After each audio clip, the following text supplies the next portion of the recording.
यही तुम्हारा एजुकेशन में स्कैम कैसे चलता है। आप कभी भी जैसे मान लो तुम लोग को पता है कि भाई तुम लोग के मार्क्स थोड़े अच्छे आने वाले हैं, मान लो 150 200 के ऊपर तो आने वाले हैं, ऐसा मान लो। कभी भी पेपर दे के बाहर निकलो, देखो पेपर जब आप देने जा रहे हो ना तो बी वेरी कॉन्फिडेंट। तो पूछे हाँ हमें आता है सवाल, पेपर देके जब बाहर निकलो तो ऐसे पागल मत हो जाओ कि मेरा पेपर बहुत चलेगा बहुत चलेगा, तो किसी और ने पैसे दिए होंगे तो तुम्हारे पेपर से रिप्लेस कर देंगे। होते बिहार में मैं तो जानता हूँ बहुत सारे टीचरों को, मेरे दोस्त भी हैं, वो सब करते रहते हैं नीट में मेजरली ये सब। देखो मतलब ये सब चीज़ें बहुत नॉर्मल है, आपको पता नहीं है कब कहाँ क्या होता है। जब पेपर देके कभी बाहर निकलो तो ऐसे पागल मत हो जाओ एकदम कि हाँ बहुत चला ये बहुत बढ़िया मेरा पेपर गया। ठीक है, बात समझ आ रही है, ये सब चीज़ें होती हैं। हाँ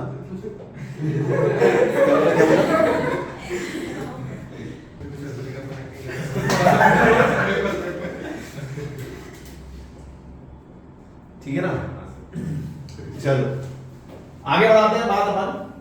सो हम ट्रांजिशन की एनर्जी की बात कर रहे थे, किसकी एनर्जी की, एनर्जी शेल्स की एनर्जी। टोटल एनर्जी का क्या फॉर्मूला पढ़ा था अपन ने, energy is equal to -13.6 z square bye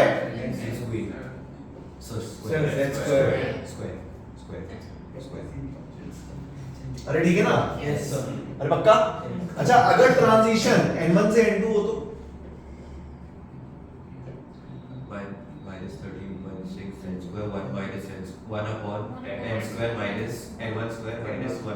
-13.6 z square 1 bye ये चीजें पढ़ रखी है तुमने। इससे आप क्या समझते हो।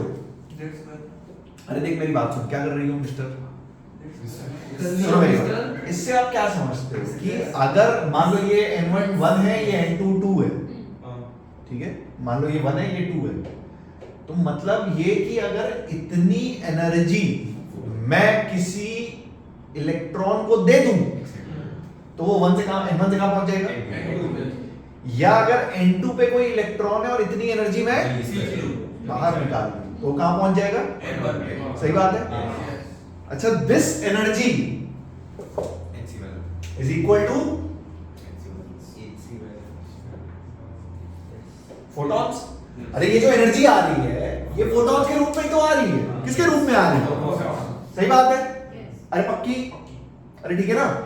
तो यहां से देखो बेसिकली 13.6 मतलब देख यहां से क्या आया 1 by lambda is equals to -13.6 z square by hc 1 by n1 square -1 by n2 square.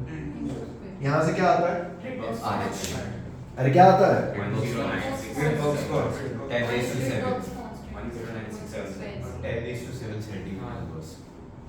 या बट 1 बाय r याद करना।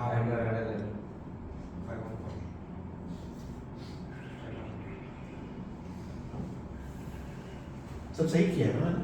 हां 13.6 और प्लैंक कांस्टेंट और स्पीड ऑफ लाइट, यहां से क्या आता है, what is this, Rydberg constant, ठीक है।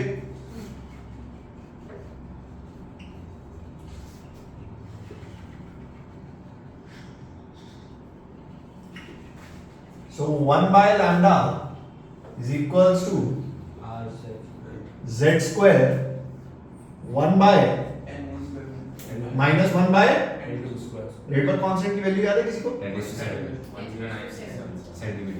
हाँ प्लीज भी सही नहीं देखा सर 1 बाय r याद रखो तो चलेगा। 1.01 into 10 raised to the power 7। Chemistry में अप्रोक्सीमेटली 10 to the power 7 बोल देते हैं, ले भी लेते हैं कई बार, कोई तकलीफ वाली बात नहीं है। ये भी अप्रोक्सीमेटेड है वो भाई साहब, ये भी अप्रोक्सीमेटेड है, वैल्यू बहुत बड़ी है। अरे कुछ बात समझ आ रहा है, अरे पक्का, अरे ठीक है। यहाँ से हम लोग क्या निकाल सकते हैं, वेवलेंथ है ना, जनरली n1 n2 दिया जाता है, वेवलेंथ अपन निकाल लेते हैं, ठीक है। अरे पक्की बात। अच्छा what is ionisation energy, energy required to बातें चलो ग्राउंड स्टेट से इंफ्रारेड जाने के लिए आयनाइजेशन एनर्जी दो टर्म होती है, ionisation energy and enthalpy ionization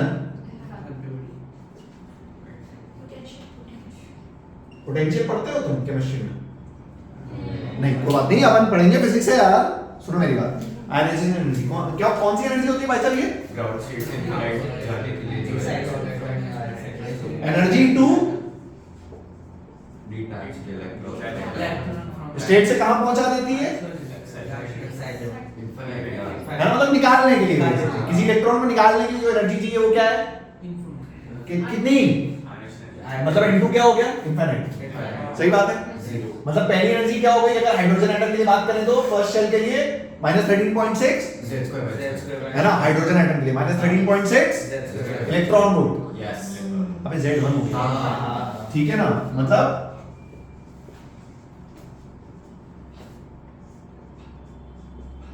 इसको तुम लोग क्या बोलते हो? फर्स्ट आयनाइजेशन एनर्जी है ना, उसके बाद सेकंड, उसके बाद थर्ड एंड सो ऑन, अरे सब चीजें पढ़ रखी है। सिमिलरली फर्स्ट आयनाइजेशन वोल्ट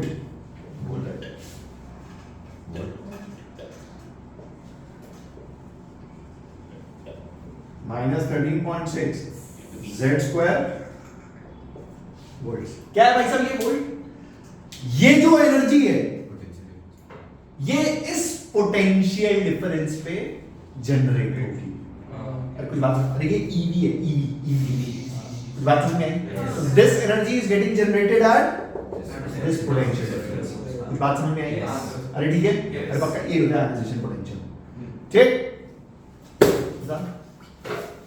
उतारो क्या मतलब? ठीक है, तुम्हारे पास नोट्स हैं इन सबके, लिख लो। अबे वोल्ट्स नहीं, नोट्स।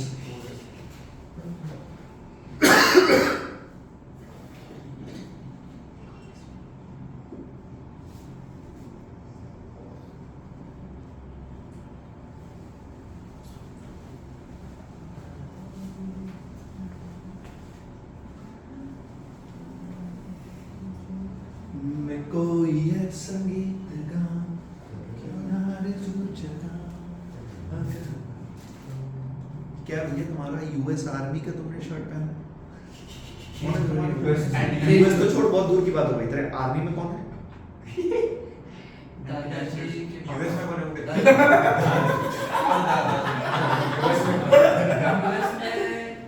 नहीं, यूएस में सबके एक ना एक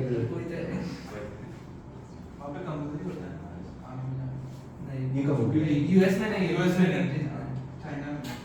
चाइना में कुछ भी ऐसे तुक्का मत मार, नहीं है भाई साहब। कई तो है ना, मतलब 5 सिंगापुर में। अगर किसी को बाय चांस डिफेंस में जाने का शौक है ना, इंडिया का फॉर्म जरूर भरना। हाँ जरूर भरना। अगर किसी को एयरफोर्स या डिफेंस में शौक हो, एनडीए का फॉर्म जरूर भरना। एग्जाम में बैठने में कोई तकलीफ नहीं है। कोई तकलीफ नहीं। एग्जाम बैठो ना, एग्जाम बैठने में क्या जा रहा है? एग्जाम जरूर बैठना, क्योंकि defence is a good career option. And engineering का उसका कॉलेज है ना, एबीसी मिलिट्री इंजीनियरिंग कॉलेज, पर फॉर्म जरूर भरने हैं। देखो तुम्हें एक चीज बताता हूँ, फॉर्म तुमको सबके भरने हैं। ऐसा दिमाग में रखना सर एक एग्जाम दिया उसके बाद बैठे हैं उसके रिजल्ट के लिए, नहीं। फॉर्म जितने तुमको आसपास फॉर्म दिखे ना सब भर डालो, सब एग्जाम दे दो। जब सबके रिजल्ट आएंगे ना तब अपने सामने ऑप्शंस होते हैं, तब अपन सोचते हैं अच्छा करना क्या है। ये गलती मत करना कि एक आध फॉर्म भर रहे हो। सर फॉर्म्स का कब चालू होगा? बताऊंगा, मतलब साधारण अब कब? बताऊंगा मैं ग्रुप पे डालूंगा। अप्रॉक्सीमेटली हम नवंबर से चालू हो जाएंगे। लास्ट ईयर तो मार्च में क्योंकि लास्ट ईयर ये हुआ था, लेट हुआ था। अप्रैल में था ना? हाँ मतलब 5 अप्रैल का था। अप्रैल में एग्जाम तो मार्च में आ गए थे, नवंबर के आसपास चालू हो जाते हैं ऑन एन एवरेज। मतलब प्री को जैसे ही आएंगे मैं बताऊंगा, जो जो फॉर्म्स आते जाएंगे ना I will posting on group. हाँ दे सकते क्यों नहीं? क्या? नीट हाँ बोलो क्या? पीसी अरे क्या बायो को भी लिखा है। अरे बायो में जनरल नॉलेज बायो में मेडिकल्स भी आते हैं, ठीक है? ये एक ही जनरल नॉलेज नहीं पूछी जाती है। Where is uterus? मेडिकल्स भी आते हैं। वो कल मैं देख रहा था रात में, अपनी ये शिक्षा मंडल एमएक्स पेयर पे आई हुई है, उसके पहले एपिसोड में मास्टर घुसा बायो क्लास में, वो आगे बच्चों को बायो पढ़ा रहा है, पीछे बच्चे बैठ के मियां खलीफा देख रहे हैं। Bad taste.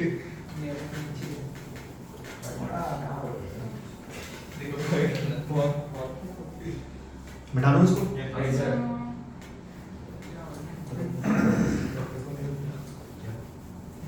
क्या?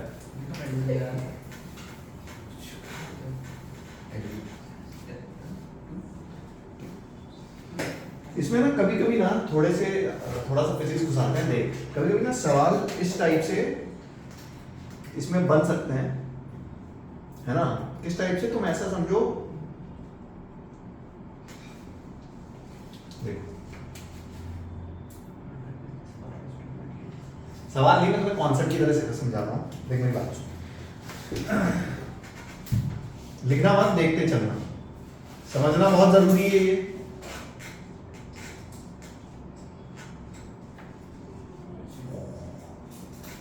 कोलिजन की स्पेलिंग ठीक है? हाँ। आरुष। अभी ठीक है? हाँ आरुष। कुलसी। कोजी। अभी ठीक है? हाँ। क्या सुन रही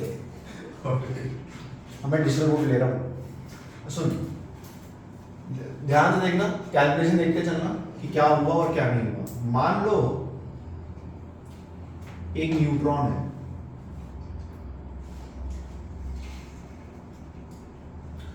और एक ना अपना हाइड्रोजन आइटम है, मतलब 1 प्रोटॉन प्लस, इसमें न्यूट्रॉन तो होता नहीं है ना। मान लो ये हाइड्रोजन आइटम है ना, H। ध्यान सुनो, अब है ना ये रेस्ट पे है,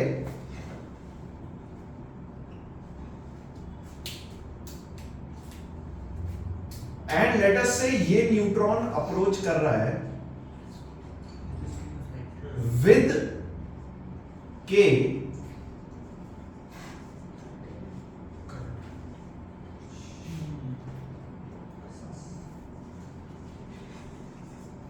काइनेटिक एनर्जी। ठीक है अच्छे? क्या कर रहा है लड़का? लिखा क्या है इसने कुछ? है ना, मान लो ये अप्रोच कर रहा है के काइनेटिक एनर्जी से, ठीक? ठीक है? अच्छा देख, अच्छा इसका अप्रोक्सीमेटली मास इलेक्ट्रॉन का तो नेग्लिजिबल है, तो mass of proton approximately same mass, मतलब दोनों का मास में अप्रोक्सीमेटली m ले लेता हूं अप्रोक्सीमेटली, ठीक है?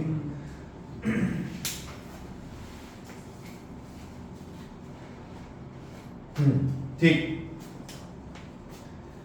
अब ये आया और इन दोनों के बीच में क्या हुआ?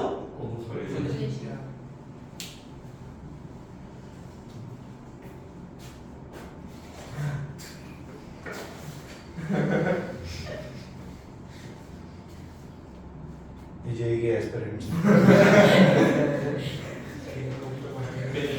आता है कमेंट। कुणाल, क्या होगा इनके बीच में कोलिजन होगा तो इलास्टिक अज्यूम करेंगे, क्यों अज्यूम कर लेगा? उससे तो फिजिक्स होगा, ट्रांसफर हो जाएगा। मान लो इनके बीच में कोलिजन हुआ, सो इनके बीच में मैक्सिमम एनर्जी लॉस कब होगा? एट पॉइंट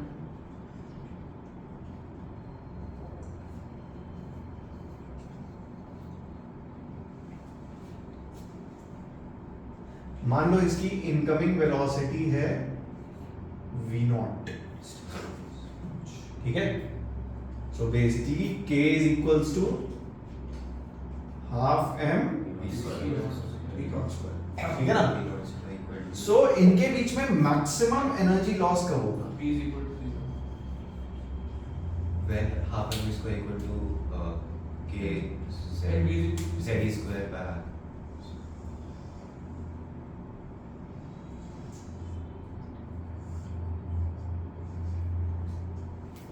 जब ये दोनों चिपक जाएंगे, अरे इलास्टिक कोलिजन याद है? अरे कुछ याद है कहानी?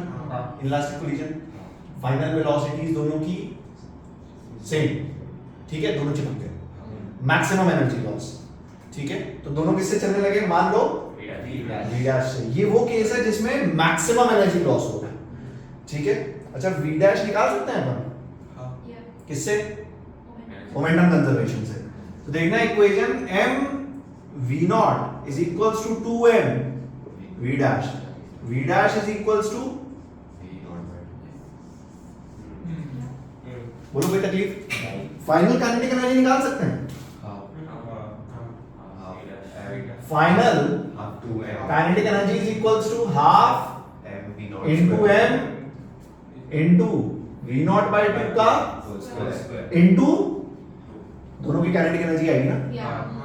अरे सही है? अरे पक्का? ये कितना आया?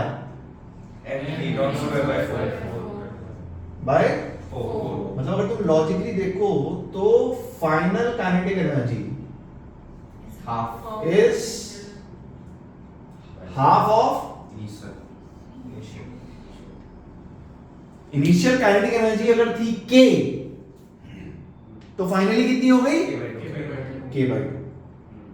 तो लॉस कितना होगा?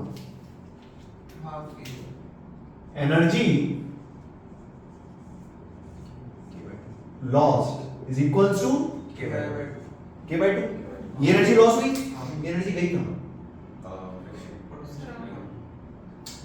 अबे इनिशियली कोलिजन में एनर्जी कहां जाती है? कोलिजन जब भी होते हैं तो एनर्जी कहां जाती है? जैसे मान लो इनिशियली मास आ रहा था v नॉट से, इनिशियली काइनेटिक एनर्जी थी k, फाइनली काइनेटिक एनर्जी हो गई k बाय 2। तो जो लॉस हुआ वो गया कहां? हीट में।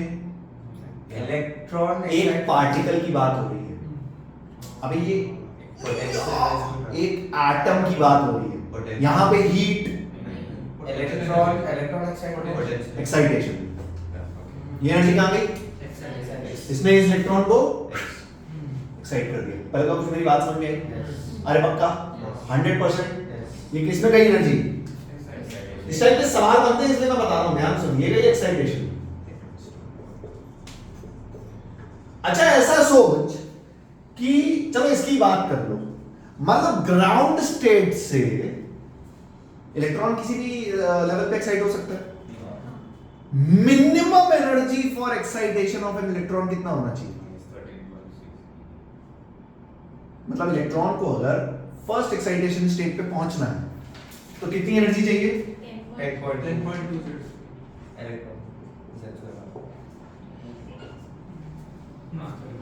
कम से कम इतनी तो होनी चाहिए ये लॉस। अगर ये लॉस इससे कम है तो एक्साइटेशन होना पॉसिबल? पहले तो कुछ बात समझ में आई? सो कम से कम एनर्जी कितनी होनी चाहिए? 10.2। मतलब कम से कम आने वाले पार्टिकल की काइनेटिक एनर्जी कितनी होनी चाहिए? सो कितना बढ़िया सवाल बन सकता है। कुछ बात समझ आई? कॉन्सेप्ट की तरह बता रहा हूं मैं। एटॉमिक कोलिजन को एक्साइटेशन से जोड़ दिया जाता है, मतलब आने वाले पार्टिकल की काइनेटिक एनर्जी मिनिमम कितनी होनी चाहिए?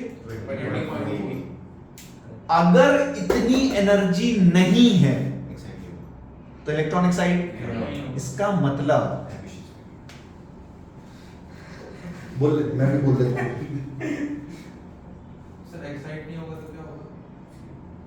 मतलब कोलिजन के हो गया? इसका मतलब सोच, यहां पे दो केस बन सकते हैं जिन पे अपन डिस्कशन करते हैं। एक है अगर काइनेटिक एनर्जी लेस देन 20.4 और दूसरा kinetic kinetic energy equal to, उससे बड़ी होगी उस पर बात करते हैं। ठीक है, यही पॉसिबल है, या तो इससे कम होगी या इसके बराबर होगी। अगर एनर्जी इससे कम है then we will consider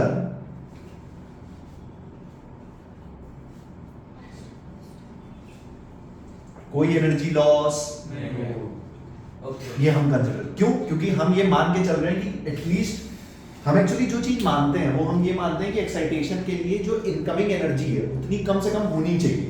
उससे कम एनर्जी होगी तो वो एनर्जी उससे ले, ऐसा नहीं करता कि 10.2 का एनर्जी है तो थोड़ी सी एनर्जी लेके आधा कूद के फिर वापस नीचे आ गया। मिनिमम उतनी एनर्जी होनी चाहिए। तो अगर उससे कम एनर्जी है तो कोलिजन कैसा मान के चलेंगे? Elastic collision. अगर इतनी एनर्जी है तो कोलिजन कैसा होगा? कैसा? एक एक्साइड होगा।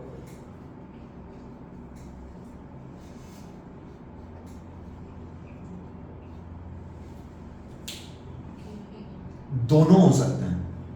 आप गारंटी से नहीं बोल सकते कि इलेक्ट्रॉन एनर्जी लेके एक्साइट हो ही जाएगा। अरे यार, तो गारंटी थोड़ी बोल सकता है कि यार ये इलेक्ट्रॉन ने इसको एनर्जी दो तो पक्का एक्साइट होगा। हो भी सकता है, नहीं भी हो सकता है। अगर एक्साइट नहीं हुआ, अगर एक्साइट हो गया, होगा है ना सर, क्यों? अगर एक्साइड होके स्टेबल नहीं बन रहा तो क्यों होगा एक्साइड? ओके, फिर से आएगा ना बोल। ऐसे ही पूछ रहे कुछ बात समझ में आई? अरे कुछ बात समझ में आई? अच्छा सुन मेरी बात, ये तो मैंने एक हाइड्रोजन एटम की बात करी है, ठीक है? अभी इस पे कहानी खत्म नहीं हुई, अभी तुमको और इस पे कहानी बताता हूँ। इस पे ना सवाल आ चुके हैं एटॉमिक कोलिजन पे, फिजिक्स में आ चुके हैं, है ना? जेई एडवांस लेवल तक आ चुके हैं। इसको अगर मैं हीलियम एटम ले लूँ, कौन सा एटम? हीलियम। क्या डिफरेंस है? Number of proton 40.2 proton protons. Mass 2m है। हीलियम एटम अगर ले लूँ तो डिफरेंस क्या आएगा, बस ये बताओ, बाकी पूरी कैलकुलेशन तो ये सामने लिखी है।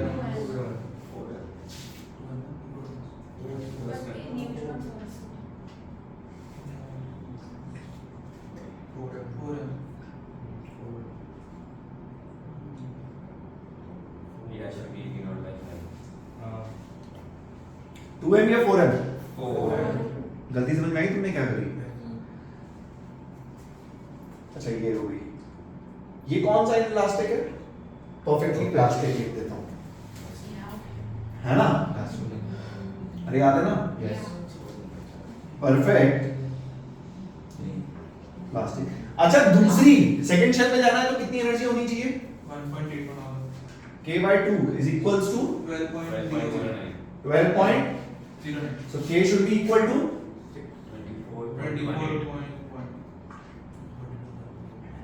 अब सुन मेरी बात, ध्यान सुनना, मतलब इस पे केसेस बहुत बन सकते हैं, अपन बस फील करते हैं। मान लो मैं आपको बोलूं इनिशियल काइनेटिक एनर्जी 20.4 से कम है तो इलास्टिक। मान लो मैं आपको बोलूं कि इनिशियल काइनेटिक एनर्जी 24.18 है तो परफेक्टली इनइलास्टिक हो सकती है, सॉरी परफेक्टली प्लास्टिक हो सकती है, इलास्टिक भी हो सकता है। अगर मैं बोलूं 22 है, मान लो इसकी incoming potential energy 22 electron volt है, तो क्या होगा? दोनों हो सकता है। देन Elastic होगा। पहला केस तो है इलास्टिक हो सकती है, हो सकती है, वही एक्साइटिंग ना हो, बट ये भी हो सकता है कि कुछ एनर्जी एक्साइटेशन में चली जाए और बाकी लॉस में कहीं और, कहां वो अपन बात करते हैं, बाकी एनर्जी कहां लॉस वो अपन बात करते हैं, वो मैं करूंगा। पहले तो हो सकता है, हो सकता है पार्शियल प्लास्टिक। अरे कुछ याद है? अरे परफेक्टली इलास्टिक, पार्शियली इनइलास्टिक और प्लास्टिक, हाँ बराबर। एक होता है E0, एक होता है E1, एक होता है E0 से 1 के बीच में। अरे कुछ याद है कहानी? Yes. वो केस बनेगा, ठीक है? अब जाएगी कहां? आओ उस पे भी पीएचडी कर लेते हैं। सुनना क्या हो गया मुन्ने? रोक क्यों रहा है? कुछ तकलीफ? पक्की बात? अच्छा जाएगी कहां, अपन उस पर बात कर लेते हैं। सुन मेरी बात, ये पहले इसको उतार, इसको मिटाता हूं।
या देखो, सुनो मेरी बात, ये सेगमेंट पूरा एक साथ ही लिखना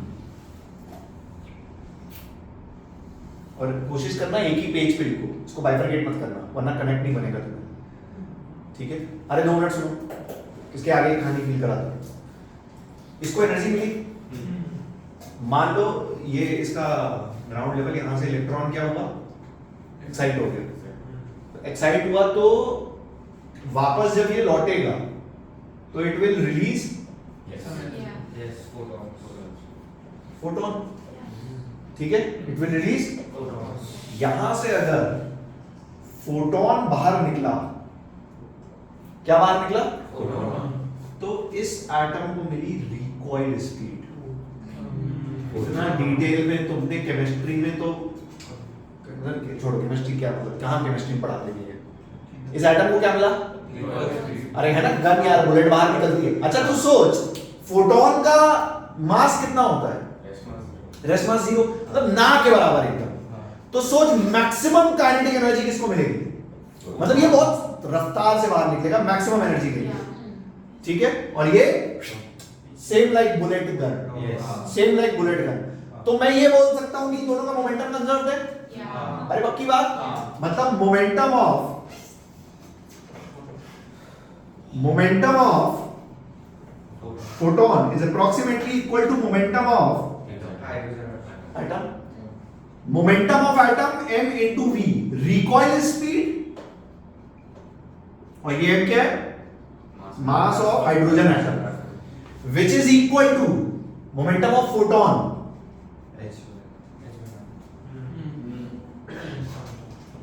कुछ बात समझे? मतलब पता है, मैं तुम्हें ये देख के ना ये पूछ लूं, आधे बच्चे तो कलम ही छोड़ देंगे पहले, तो वहां तो कहानी पहले वहीं रुक गई। जहां आप ये दे दो ना कि एटॉमिक कोलिजन हो रहा है, बताओ रिकॉइल स्पीड एटम की, बस वहीं पेन छोड़ गया। बट ये चीज यहां तक पहुंचती है, ठीक है? Fair enough? Yes.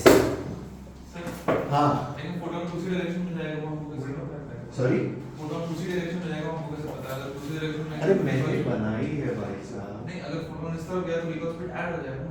Squeeze me. Opposite होते हैं ना भाई। Overdrive. इनिशियली रेस्ट पे थे, रेस्ट पे इनिशियल मोमेंटम 0 था, हां फाइनल मोमेंटम 0 होना चाहिए, हां तो mv plus mv should be equal to ना, 0। लेकिन अगर फोटोन दूसरी डायरेक्शन में हुआ कैसे?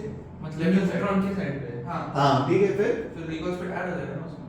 उसकी moment. अरे तो ये साइड। अबे नहीं भाई, तू ये ना पार्टिकल्स की बात हो रही है, तू इसको इतने बड़े पार्टिकल्स कंसीडर कर रहा है। तू क्या कंसीडर कर रहा है कि ये न्यूट्रॉन आया, इसने इसको भेड़ा और फिर इसकी रिकॉइल स्पीड और न्यूट्रॉन की इक्वल स्पीड ऐड हो गई। अबे ये छोटे छोटे पार्टिकल्स हैं, न्यूट्रॉन भिड़ के अलग हो गया, फिर उसको अलग देखेंगे लास्ट में। ऐसा सोच मत, वो आगे तो मैं इसको ऐसे चल करा दूं, यहाँ 2 न्यूट्रॉन रख दूं, ये क्या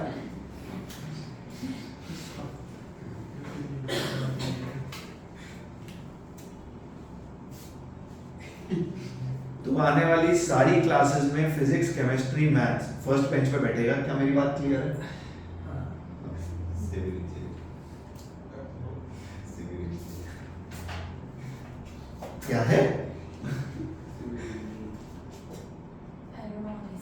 Civil engineering. सिविल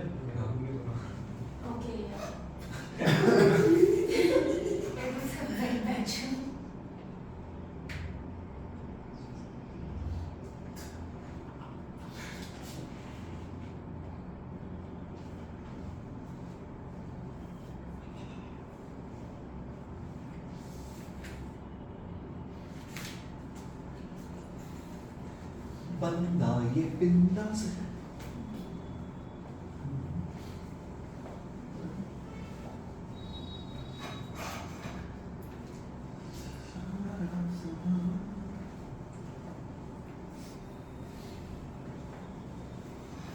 यार एटॉमिक स्ट्रक्चर के ना कुछ ऑल्टरनेट क्वेश्चंस लगा लेना 11th क्लास केमिस्ट्री के, उसके बाद इसकी एचसीवी चालू करना, वरना तुम्हें चीजें याद नहीं रहेंगी।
अबे ठीक नहीं क्या?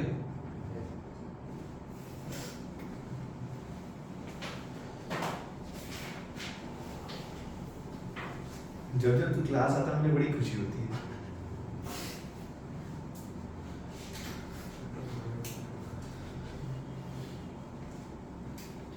मिटा दूं? नहीं सर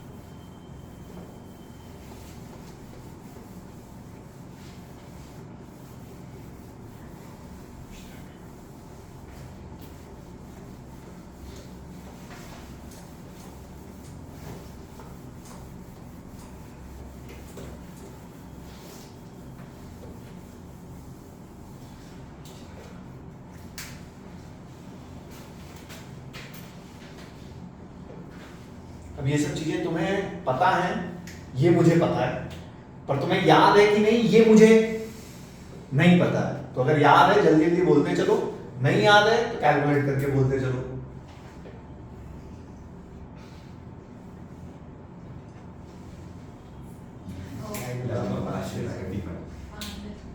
फर्स्ट के बाद ही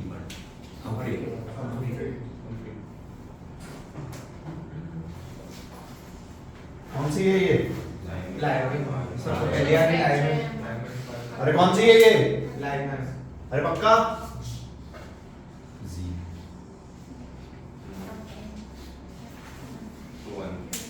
अभी ठीक है ना? यस कौन सी सीरीज है? लाइनमैन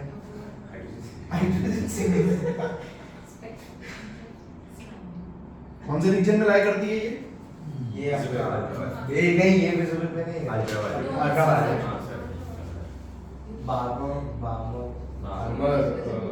बार किस में लाई करती है? और उसके बाद की सारी? Very nice, perfect. लिमिट बताओ। रेंज याद है? 911 से Wavelength? 911 सबसे छोटी वेवलेंथ है जो इंफिनिटी से आ रही है। फिर 12 कितना देख के बोलता हूँ 1260 नहीं बंद देखो 1260 1260 to 911 अरे बोलो फर्स्ट लाइन।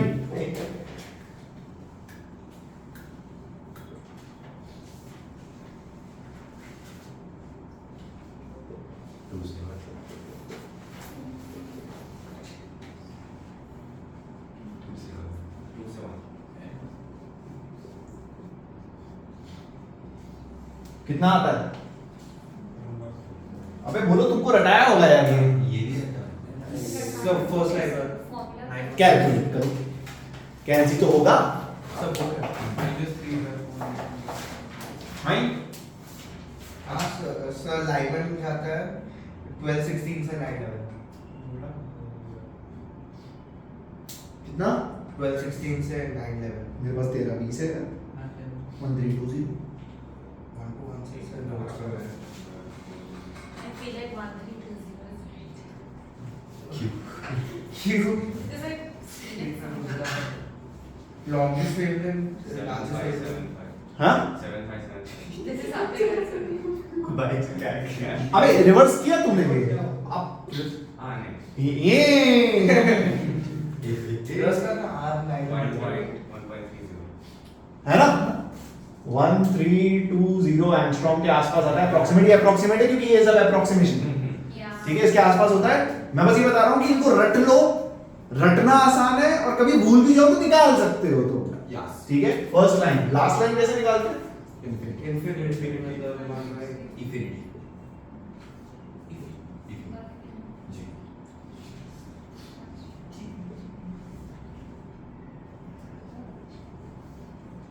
बोलो कितना आता है? 911 अप्रोक्सीमेटली मेरे पास कोई वैल्यू नहीं है। कैलकुलेट करो, देखो इसी के आसपास है क्या? अरे ठीक है ना, अप्रोक्सीमेट Approx- 9 हाँ, 990 के आसपास आ रही है ना एंगस्ट्रॉम। अच्छा ठीक है, इस लास्ट वाली को क्या बोलते हैं? Last इसे जैसे तुम बोलते हो first line of Lyman series, फिर सेकंड को बोलोगे second line of Lyman series, third line of Lyman series, इसको क्या बोलते हैं? Infinite.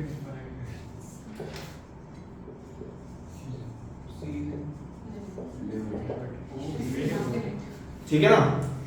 बहुत बढ़िया। अगर याद है तो बहुत अच्छी बात है, नहीं याद है तो उससे भी अच्छी बात है। बाल्मर किस रीजन में लाई करती है?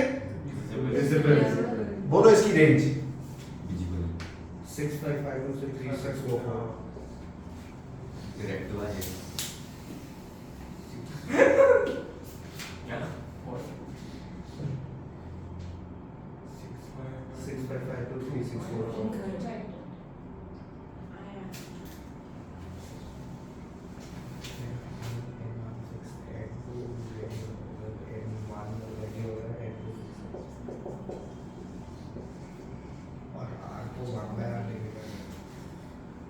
ठीक है, कैलकुलेट वगैरह करते रहना। इसके आगे की तो मैं लिख भी नहीं रहा हूँ।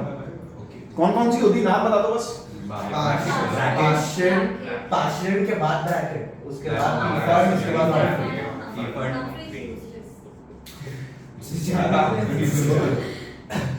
ठीक है ना? ये सारी तुमने सीरीज ट्रांजिशन पढ़ रखे हैं। तो ये देखो ये सब ना बना लेना टेबल, ये तुम्हें याद करने हैं। First line and series limit, ठीक है? पास्चर का भी मेरे पास है।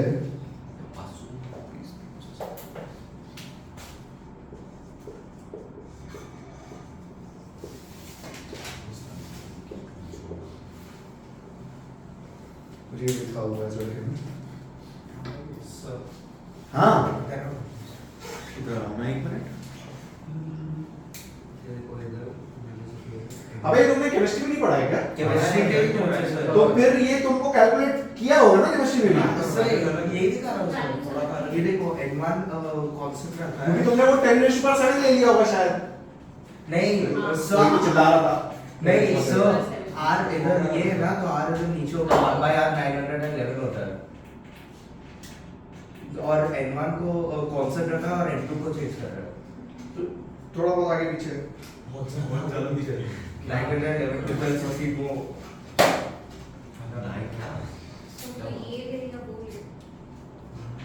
तुम कुछ मत लो, निकाल लो, ऑप्शन चेक करो। एक तो इधर सड़क छाप वाली बातें मत करो। ये बालमर में बालमर ना करो, इसमें तुम्हें कभी ऐसा ऑप्शन नहीं देगा कि A option 990, B option 991, C option 911।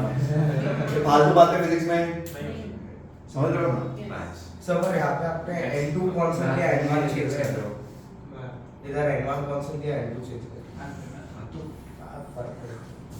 थोड़ा साइड का हाँ हाँ वो पहले कर लो।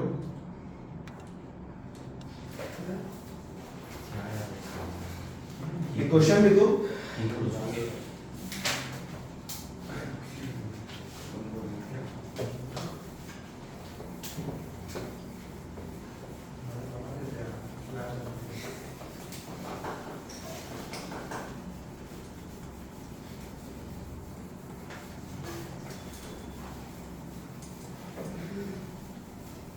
क्वेश्चन लिखो। लिखो in a hydrogen atom,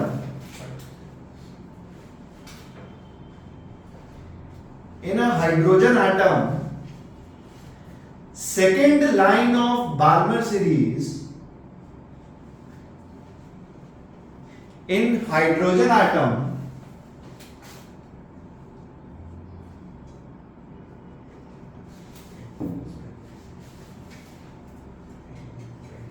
second line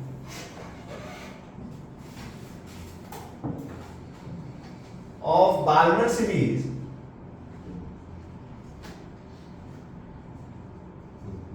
corresponds to green color.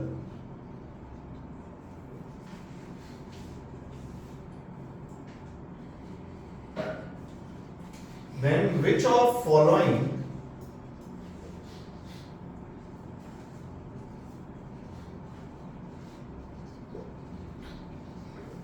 shall correspond to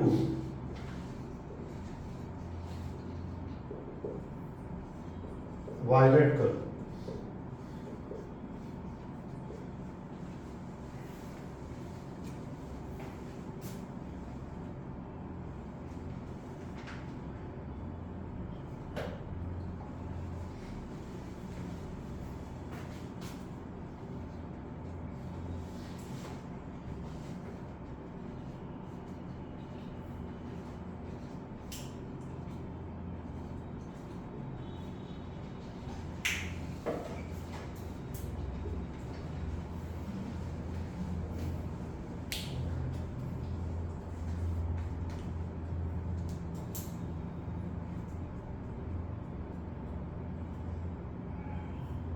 A. C. A.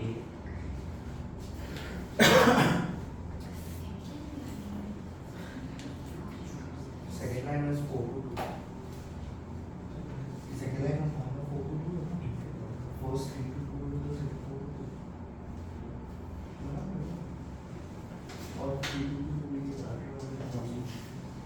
A.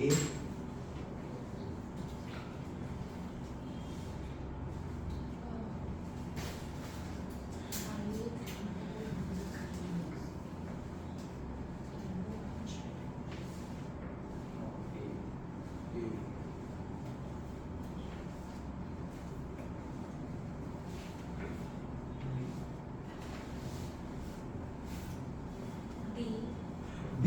B. Lighting series. What? C. Anita एक सेकंड रुक भाई बसंती अरे तो चंपा आते डॉली भी कोई है क्या? लेट्स गो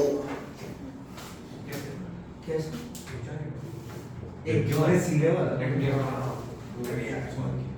वेवलेंथ बढ़ती है कम होती है? और रेड का सबसे ज्यादा है वायलेट का सबसे कम है और फ्रीक्वेंसी कम हो रही है तो energy H C by lambda तो वॉयलेट की एनर्जी 5 सेकंड अभी ठीक है ना? एक और लिखो ये होमवर्क है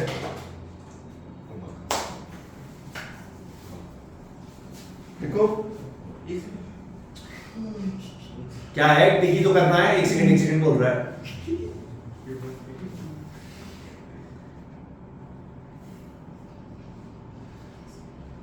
लिखो hydrogen like atoms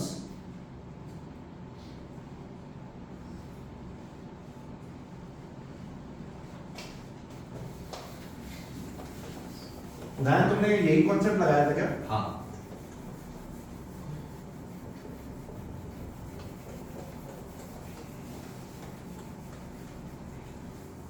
hydrogen like atoms bracket में लिखो may be in excited state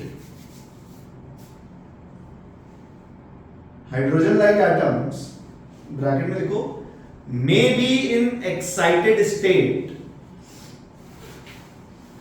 bracket close absorbs photons of energy absorbs photons of energy 68.04 electron volt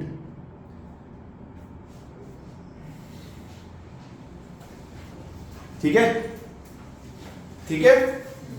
अच्छा बहुत बढ़िया सा फुल स्टॉप आगे लिखो and we